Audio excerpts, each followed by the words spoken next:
Signor Sindaco, è il momento della ripartenza che abbiamo visto in altri comuni, per esempio Venezia, sempre città metropolitana, altre cose, dare un'occhiata al discorso della movida, degli assembramenti. Jesolo ha avuto problemi da questo punto di vista in spiaggia magari?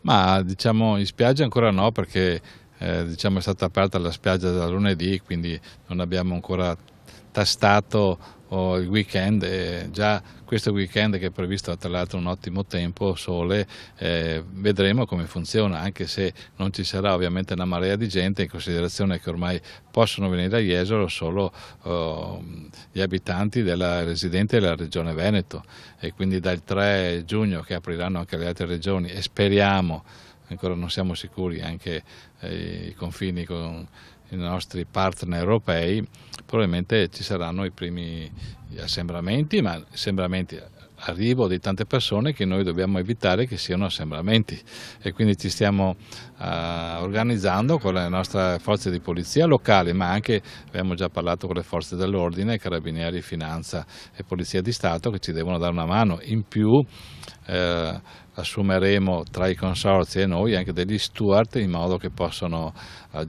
controllare le persone intanto che abbiamo provato la temperatura, mettere sugli spazi che sono stabiliti con le misure che hanno stato stabilito dal protocollo sanitario, cioè ogni posto ombrellone minimo 10 metri quadri, quindi tutte queste misure che dovremo attuare, tipo quando si entra in spiaggia ci sarà un percorso obbligatorio, quando si esce un altro, quando si va a fare il bagno un altro percorso, così viene fuori un altro, così va ai servizi igienici, tutto calcolato, ci stiamo organizzando, c'è un fermento ovviamente in spiaggia importante, ma sicuramente dal 3 giugno in poi saremo pronti.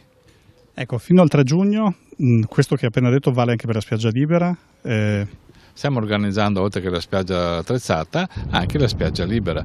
Una novità di quest'anno, direi che è la più importante, e quindi grazie per averlo chiesto, è che quest'anno si viene in spiaggia solo su prenotazione. Siccome i posti saranno ovviamente inferiori, quindi limitati, ma forse anche più comodo per la gente che dovrà abituarsi, ma penso che siano più di qualcuno anche felice. Uno che deve arrivare a Jesolo arriva già col suo posto assegnato, che avrà una zona, avrà un numero, e quindi arriverà tranquillo alle 8, alle 9, alle 10 quando vuole, avrà il suo posto riservato.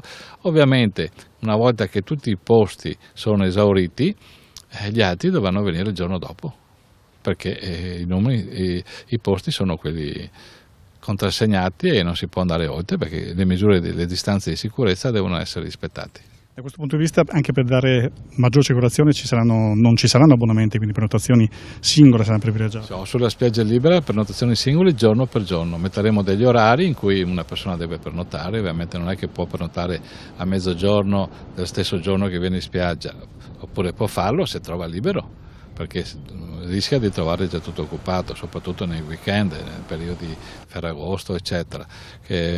Quindi con l'app e col sito sarà possibile, ormai è molto pratico, anche le persone della mia età possono farlo, è molto semplice, ho imparato anch'io, impareranno anche gli altri.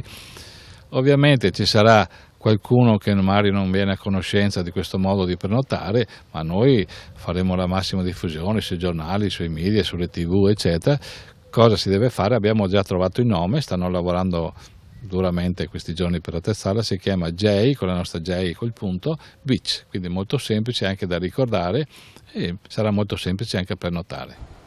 Libera è anche sinonimo, se vogliamo, di gratuità. Ci sarà una richiesta invece appunto anche minima economica per poter applicare questa prenotazione? No, non c'è nessuna richiesta economica, perché non si può, perché la spiaggia libera deve rimanere libera, quindi la persona che prenoterà e che verrà col suo asciugamano o d'ombrellone portato a mano dalla macchina eccetera, avrà il suo posto assegnato, si arrangerà, ovviamente sarà controllato, accompagnato da queste persone, i bagnini eccetera, e quindi non pagherà assolutamente nulla. I pontili hanno sempre avuto un cartello con scritto non si può salire sui pontili, però erano sempre pieni, ci sono anche le scogliere in pineta e così via. Lì si potrà prendere il sole? No, quest'anno non si potrà prendere il sole, abbiamo già individuato come chiuderli, perché purtroppo il controllo dei pontili è impossibile, visto che vanno verso l'acqua, quindi purtroppo è una nostra caratteristica prendere il sole sui pontili. Quest'anno non si potrà, e quindi la gente non andrà sui pontili perché li stiamo chiudendo. Annuncio ai naviganti, anzi ai bagnanti, non portate palloni, non portate giochi da spiaggia, non portate cos'altro, anche gli stessi ombrelloni per le spiagge libere? No, gli ombrelloni privati si possono portare, però devono essere portati e riportati via ovviamente, e invece gli ombrelloni che useranno chi affitta ombrelloni sui posti non della spiaggia libera saranno sanificati, ombrelloni, sdrai, lettini eccetera, ogni giorno oppure ogni cambio di utenza, perché uno potrebbe venire in mezza giornata e poi essere sostituito da altre persone, saranno sanificati ogni qualvolta. Per quanto riguarda invece i locali pubblici, avete firmato un protocollo importante in queste ore? Sì, proprio 2 giorni fa abbiamo firmato una importante delibera perché vogliamo dare l'opportunità a tutte le nostre attività di poter in qualche modo salvare una parte della stagione, e quindi ovviamente sempre rispettando gli accorgimenti sanitari che ci dovranno essere, daremo l'opportunità, adesso vi spiego come, soprattutto per due categorie di nostri esercenti, di nostri titolari di partita IVA e imprenditori. Le discoteche. Jesolo è sempre stato per antonomasia la città del divertimento, oltre che delle famiglie, quindi per ora non possono aprire.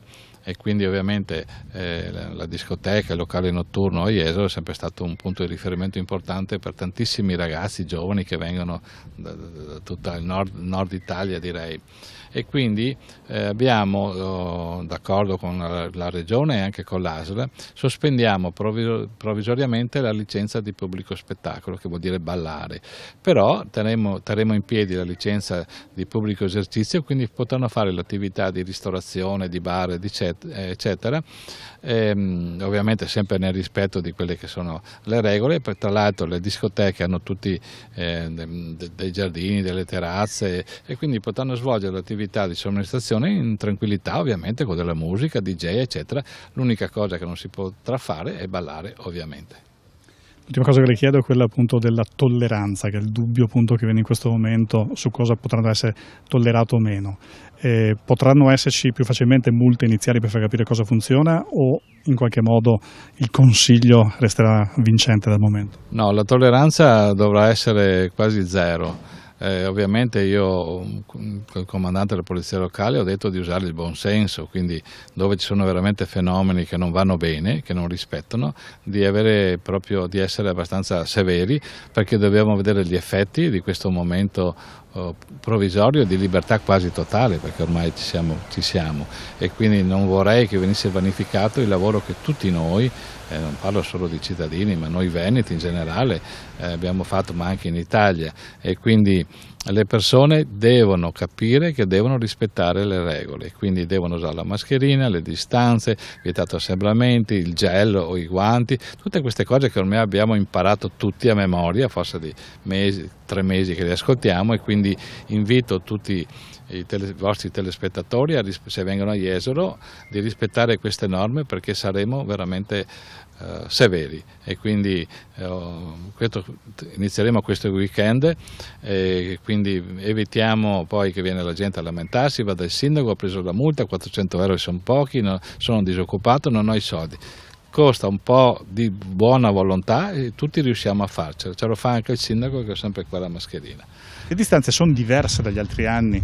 Ma guardi, in linea di massima noi non siamo stati penalizzati dalle indicazioni che ci sono state date, perché nella quasi totalità, diciamo in un buon 80% della spiaggia, già le distanze erano rispondenti a quelli che sono i 10 metri quadri. Addirittura in questa zona dove siamo adesso la distanza è circa di 16 metri quadri per ogni piazzola, quindi il distanziamento senz'altro viene rispettato. Anche con i camminamenti questo toglie qualcosa agli spazi per gli ombrelloni? Ma i camminamenti ci vuole un minimo di collaborazione anche da parte degli ospiti. È logico che una volta che uno è posizionato sul lettino rispetta le distanze. Se uno si alza, deve andare al mare o deve tornare indietro, logicamente deve fare un minimo di attenzione e un minimo di rispetto di quello che è la distanza prevista del metro, un metro abbondante per tenersi a debita misura di sicurezza.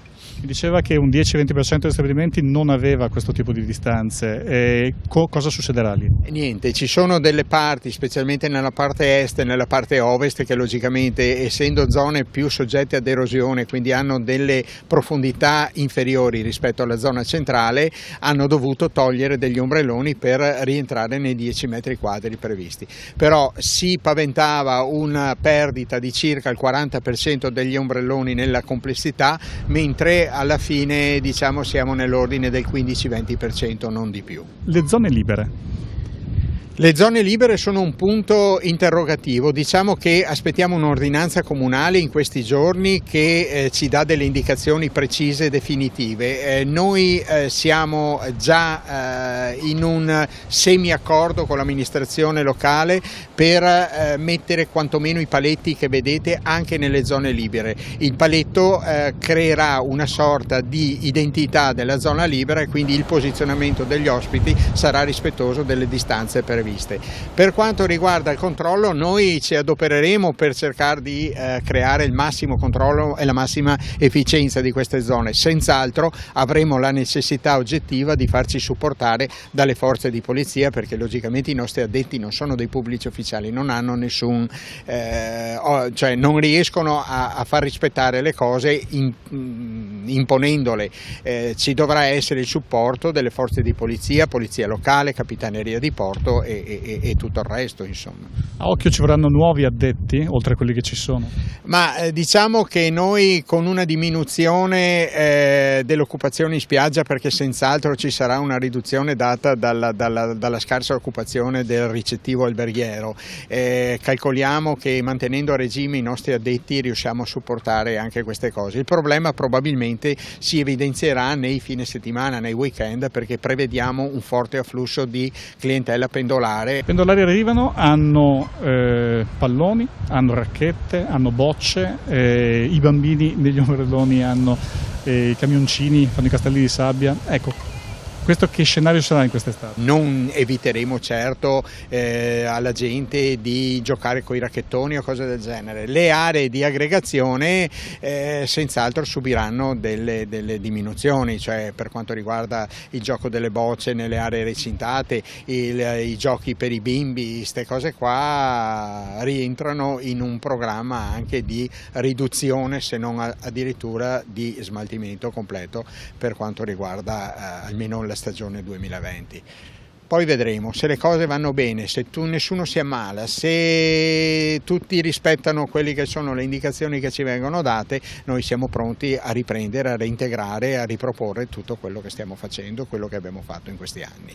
Un'applicazione, un'app è fondamentale per le prenotazioni? Diciamo che l'app non è fondamentale, però è fortemente consigliata per evitare assembramenti davanti alle casse nei fine settimana, e quindi la volontà comunale e l'impegno che ci abbiamo messo noi come federazione per cercare un'azienda che in poco tempo riuscisse a mettere in opera un'applicazione del genere, senz'altro diventa una cosa costruttiva.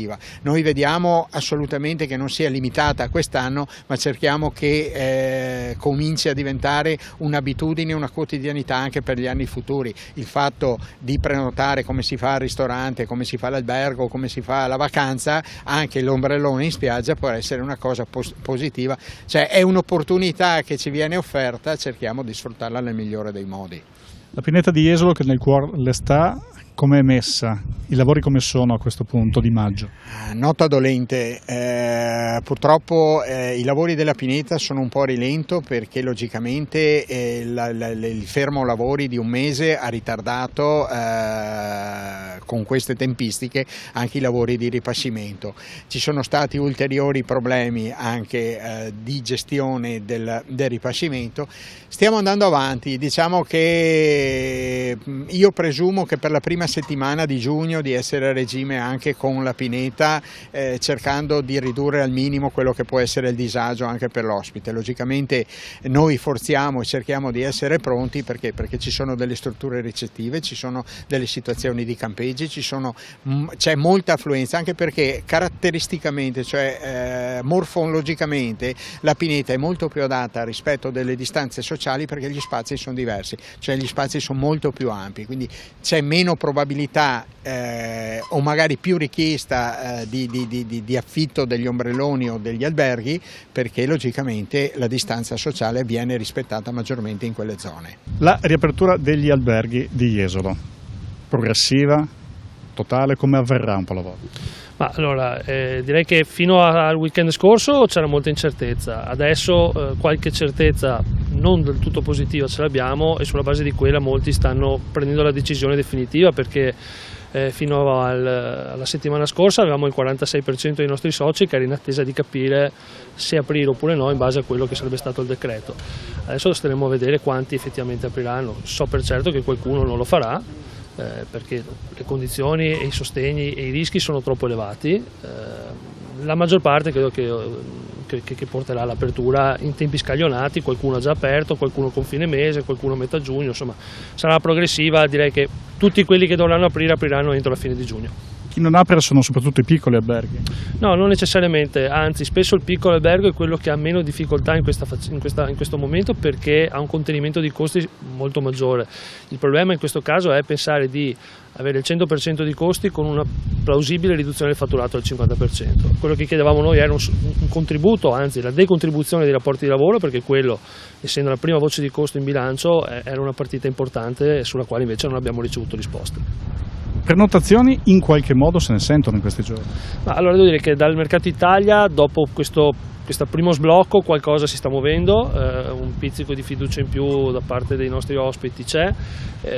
Direi ottimisticamente che anche quando si sbloccheranno le frontiere, che quindi si potrà tornare a viaggiare da un paese all'altro, mi auguro e credo che anche dai paesi a noi cari, Austria, Germania, Svizzera, ci sia un ritorno e qualche prenotazione in più. Qualcosa si muove. Italiani come siamo messi rispetto anche al passato? Ma per noi gli italiani rappresentano il 40% del mercato, il 60% è dato dal mercato straniero, quindi sono comunque una fetta importante. È incerta la situazione, nel senso dovremo capire anche come sono loro a casa loro, nel senso cassa integrazione, chi è stato in cassa integrazione, chi no, chi ha usufruito delle ferie e quindi non ne ha per affrontare una stagione. Avevamo anche qui chiesto che chi avesse scaricato tutte le ferie in questo periodo potesse avere un bonus di una settimana in più per poterle fare durante l'estate, però anche lì mi pare che insomma poche risposte. Bonus non è questo l'unico, c'è anche l'altro bonus di cui è un po' chiaro come verrà applicato e diciamo fa già sentire qualche suo effetto benefico. Ma guardi, allora il bonus vacanze cosiddetto, che tocca la misura massima di 500 euro, devo dire che sa più da presa in giro che da incentivo e da aiuto per il settore. In questo momento le aziende sono in crisi di liquidità, questo sarà il grande problema delle aziende. La piccola e media impresa normalmente ha già crisi di liquidità perché è poco strutturata a livello finanziario. Pensare che l'azienda faccia da banca per anticipare l'80% di quello sconto, di quel bonus come sconto in fattura, e quindi poi recuperarlo come credito d'imposta, perché la parola d'ordine per questi decreti è credito d'imposta. Ora le aziende hanno problemi di liquidità, mi spiegate come possiamo caricare su di esse il credito d'imposta? Facciamo finta di essere in un altro maggio, di un anno normale, senza il cataclisma che c'è intorno adesso. Ecco, come sarebbe stato il turismo, diciamo, come numeri anche di maggio e di giugno rispetto a quello che prospettate adesso anche nelle prospettive più floride? Allora, maggio è sempre stato un mese molto variabile, perché il mese di maggio dipende molto dalle festività tedesche per noi. È il mese di partenza, diciamo così, della stagione. Noi iniziamo dal carnevale, quindi da febbraio mediamente, poi con la Pasqua, con aprile, 25, i vari ponti. Quest'anno devo dire che maggio aveva anche qualche festività e quindi era sicuramente un mese che poteva dare dei risultati interessanti. Quindi normalmente maggio e giugno noi li leggiamo sempre assieme. L'anno scorso giugno è stato un mese straordinario, direi, ma perché vedeva la coincidenza di tutte le festività a noi care, appunto, quindi Ascensione, Pentecoste e Corpus Domini, che porta da noi tutto il mercato austriaco e tedesco. Quest'anno è un anno zero, noi lo storico che conoscevamo dobbiamo dimenticarcelo, siamo un po' tutti delle start-up in questo momento. Sanificazione degli ambienti, e questa è la chiave di costo più elevata che fa pensare anche alla riapertura. Guardi, non direi, la chiave è più legata alle dinamiche da utilizzare all'interno dell'azienda, al buffet assistito, qualora appunto, come mi viene detto, sarà riconfermato anziché soppresso come era in quest'ultima fase, comporterà un aumento dei costi, ma la sanificazione, la pulizia, guardate che sembra quasi che prima non pulissimo le camere. No, molte di queste cose noi le facevamo già. Bisognerà cambiare il prodotto, un'attenzione in più particolare, certo, sicuramente, ma ripeto, noi i nostri alberghi e le nostre case le tenevamo pulite anche prima. E delle voci invece che vengono richieste adesso, cos'è che invece preoccupa di più? Ma quello che preoccupa di più è questa idea di poca accoglienza che dobbiamo dare con l'utilizzo di mascherine, con l'utilizzo del distanziamento, insomma l'ospitalità, la vacanza è uno stato d'animo, no? Concepirla a queste condizioni, mascherati, senza poter regalare un sorriso, che è la prima cosa che regaliamo a un ospite quando entra in casa nostra, è sicuramente quanto di più lontano c'è da fare ospitalità. Concorrenza sleale per quanto riguarda i paesi esteri può essere, ne so, la costruzione di corridoi particolari verso determinati stati, però può essere anche la fabbrica del fango, cioè qualche disinformazione riguardo alle spiagge italiane e Jesolo in particolare. Vi sono capitati casi di questo tipo anche a voi? Guardate, questa cosa di corridoi non la vedo come una cosa percorribile, mi sembra più un'iniziativa della Croazia piuttosto che del mercato tedesco e austriaco, quindi lasciano il tempo che trovano. Noi tra l'altro nelle ultime ore abbiamo mandato una lettera al Presidente della Repubblica Austriaca proprio per dare un'informazione corretta di quello che sta succedendo, di come stiamo affrontando la situazione e l'eccellenza che stiamo mettendo in campo nell'affrontarla, perché temiamo purtroppo una cattiva informazione a volte, un po' tendenziosa, che di sicuro non ci fa bene. Un conto è la ripartenza a voce, un conto è quella pratica. Come sta ripartendo Jesolo, lo stiamo vedendo? Beh, quella pratica è molto più difficile di quella che si pensa, anche perché quando cominci ad aprire ti accorgi di tutti quei piccoli particolari che non avevi pensato o che pure ti creano delle barriere incredibili, quindi non è facile, è molto difficile. Tutti o molti?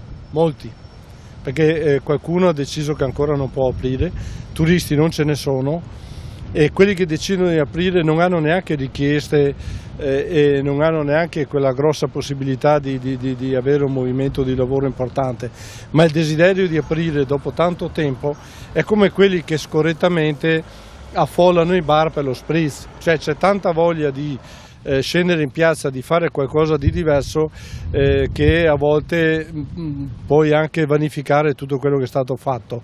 Ecco, i negozi hanno a loro volta tanta voglia di aprire, perché poi si scontrano quelle difficoltà oggettive. Rispetto a un altro anno definito normale, quanto ritardo c'è quest'anno? Noi siamo comunque a metà, sì, oltre metà maggio, però con che spirito anche? Ma noi adesso è come se fossimo a marzo. Come negozi.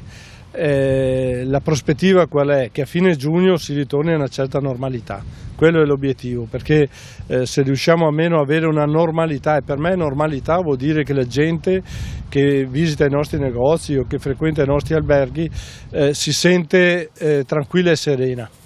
Il fatto di non essere sereno, di non pensare se i bambini possono o non possono stare assieme, come li fermo, come li tengo, crea delle aspettative piuttosto difficili. Quindi l'obiettivo nostro sarebbe di arrivare a una certa normalità a fine giugno. Cosa vi chiedono i negozianti per riaprire? Beh, a parte tutto quello che abbiamo già chiesto finora di aiuti effettivi economici, perché avere delle scadenze in questo momento è mostruoso. Non stiamo parlando di attività che avevano dei bilanci talmente floridi da potersi permettere di fare qualsiasi cosa. Uscivamo da piccoli negozi che hanno difficoltà, perché effettivamente il piccolo negozio o chiudeva o cambiava gestione, ma ne vedevamo tutti gli anni un turnover incredibile. Perché? Perché la redditività non era sufficiente. Quindi in una situazione di crisi come questa ci abbiamo aggiunto il carico da 90 del Covid-19. Quindi come può cambiare il commercio in questo momento particolare e soprattutto sarà un cambiamento momentaneo legato all'emergenza o potrebbe essere qualcosa di anche di definitivo? Sono convinto che la gente in questo periodo si è abituata anche ad acquistare in maniera diversa e ad agire in maniera diversa. Ed è per questo che come Confcommercio abbiamo fatto una piattaforma completamente diversa da quelle che c'erano in circolazione, perché puntavamo a questo, cioè a prescindere da questo momento cosa succederà dopo, perché tutti dicono che dopo cambierà tutto, ma non capisci mai come cambierà il tutto.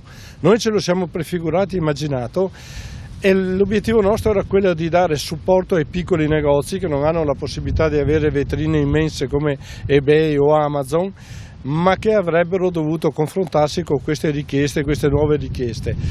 La piattaforma che abbiamo fatto è, abbiamo puntato tutto sulla semplicità, ma soprattutto mantenere quel contatto diretto che ha il piccolo negozio col cliente. Mentre su uno dei grandi player tu ordini una spazzola elettrica e è quella, l'hai vista e è impersonale, quando tu fai un acquisto nei nostri negozi c'è sempre quel contatto diretto. Ebbene, in questa piattaforma abbiamo cercato proprio di mantenere questo. Il cliente vede, il cliente parla col proprio negoziante, il cliente riesce a esporre la merce, a consigliare perché conosce il proprio cliente. Ecco, questa possibilità il piccolo negoziante non l'avrebbe mai potuta avere. Grazie a questa piattaforma, unica e prima in Italia, riusciamo a dare questo risultato. Oltre alle richieste fatte al governo di cui diceva prima, c'è qualcosa invece da chiedere alle amministrazioni locali? Tipo, non so, un'attenzione particolare, forse anche una pazienza particolare nell'abituarsi anche a questo nuovo modo diverso di far commercio. Alcune cose che noi chiediamo di supplemento o di aiuto sono quelli di aiutarci con alcune delle tasse o imposte che veramente per noi sono odiose.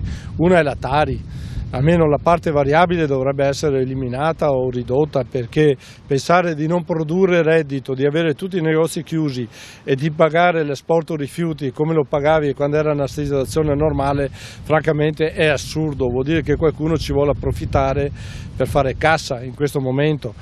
Allora sono come quando ci lamentiamo di alcuni vendite mascherine o guanti che costano cifre esorbitanti rispetto all'anno scorso. La stessa cosa la sta facendo anche queste grosse società che poi sono nella maggior parte dei casi pubbliche e che non tengono in considerazione assolutamente quali sono le necessità della gente. Unione Mare Veneto è riuscita a fare squadra coinvolgendo tutte le delegazioni della costa, abbiamo ottenuto questo ottimo risultato di cui siamo orgogliosi. L'interlocuzione tra le varie regioni e il governo centrale ha portato a questa luce verde e quindi alla possibilità di iniziare gli interventi di allestimento che sono in corso su tutta la costa veneta. Contiamo di poter aprire le nostre spiagge al più presto, credo che i primi stabilimenti, i primi campeggi saranno aperti già per il prossimo weekend, quello della fine di maggio. La grande macchina del turismo del Veneto si è finalmente messa in moto, in primis per poter dare quelle risposte occupazionali alle migliaia di persone che sono impiegate in questo comparto. Chi è più avanti e più indietro tra le varie località?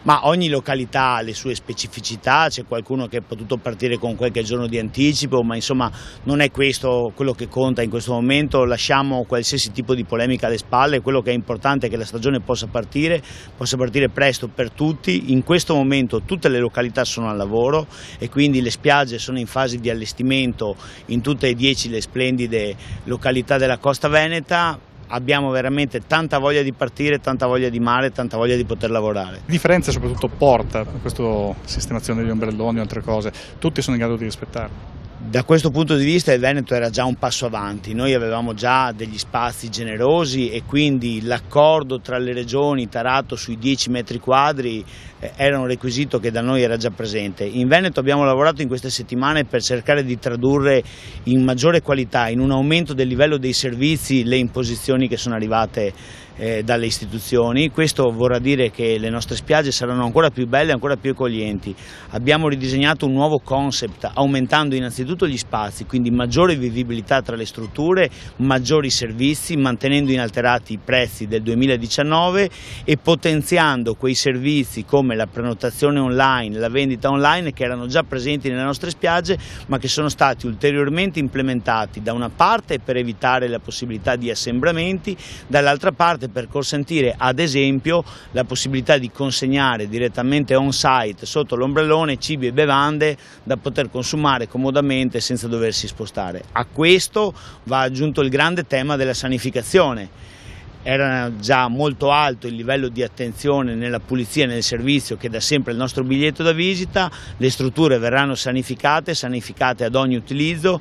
Questo significa che tutti gli ospiti che verranno sulla costa veneta potranno trascorrere la loro giornata al mare veramente all'insegna della sicurezza.